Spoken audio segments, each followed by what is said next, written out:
The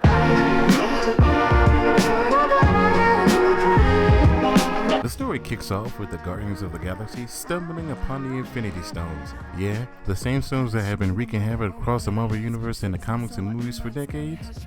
And from there, it's basically a race across the Marvel multiverse to gather the stones before Thanos and the Black Order get their hands on them. The game crams in just about every hero you can think of.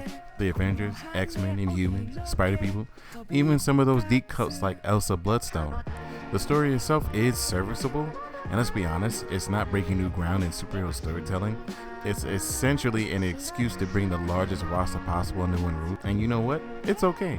It's fun for a popcorn hero super telling. I know I said that a little bit weird, but hey, deal with it. And let's just say it's a playover crossover event.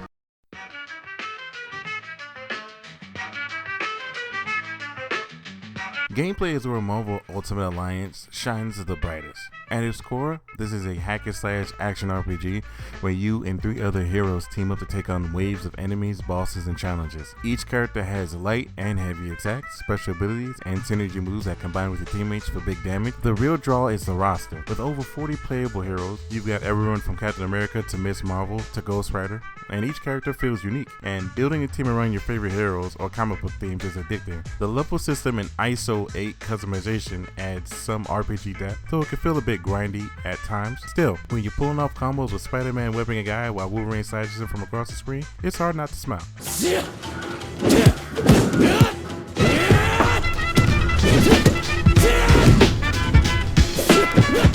Visually, the game leans into the stylized comic book aesthetic. Characters are chunky and colorful, which helps when 4 of them are fighting a horde of enemies on screen.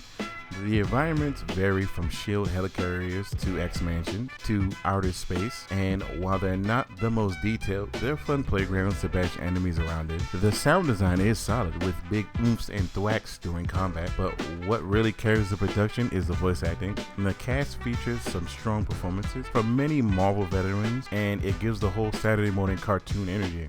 The soundtrack itself isn't super memorable, but it does the job by keeping the energy high. The currency your kind seems to understand is power.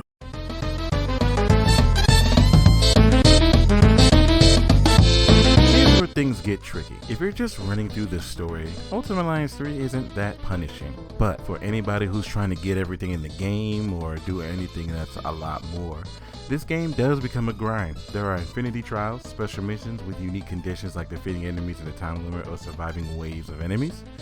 And these trials unlock alternate costumes, extra characters, and higher difficulty levels, and some of them are brutal. You'll be replaying missions over and over just to meet the requirements, and on top of that, maxing out every character and upgrading the alignments enhancement grid and collecting every piece of ISO 8 becomes an insane time sink. Beating the game casually? Easy. Beating it more than just that? Well, that's a gauntlet worthy of Thanos himself. We have won't work against him.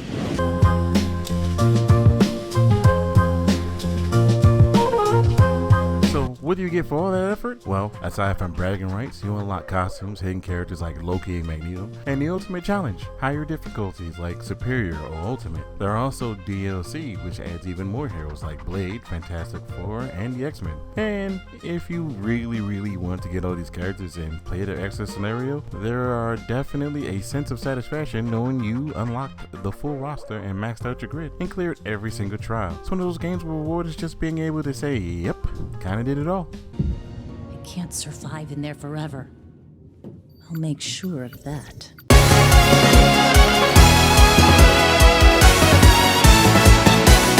But of course, not everything is heroic here. The camera is one of the game's biggest villains, which often zooms out or gets too close or stuck behind walls, making chaotic fights even harder to follow. The grind can be exhausting, especially if you're not in love with the replaying the same missions. The story, while fun, is very shallow and very clear it is based off of playing the game with your friends, and solo players will probably get frustrated with AI partners who aren't exactly the sharpest shields in the box. Also, the mechanic of having to break your enemies can get a little bit repetitive, especially if you're trying to hurry up and beat certain bosses in the game, and or you're getting stuck on certain parts where you just gotta break the shield or their break bar, which, like I said, can just get frustrating, especially if you're fighting a boss where you're like, this shouldn't even be a thing.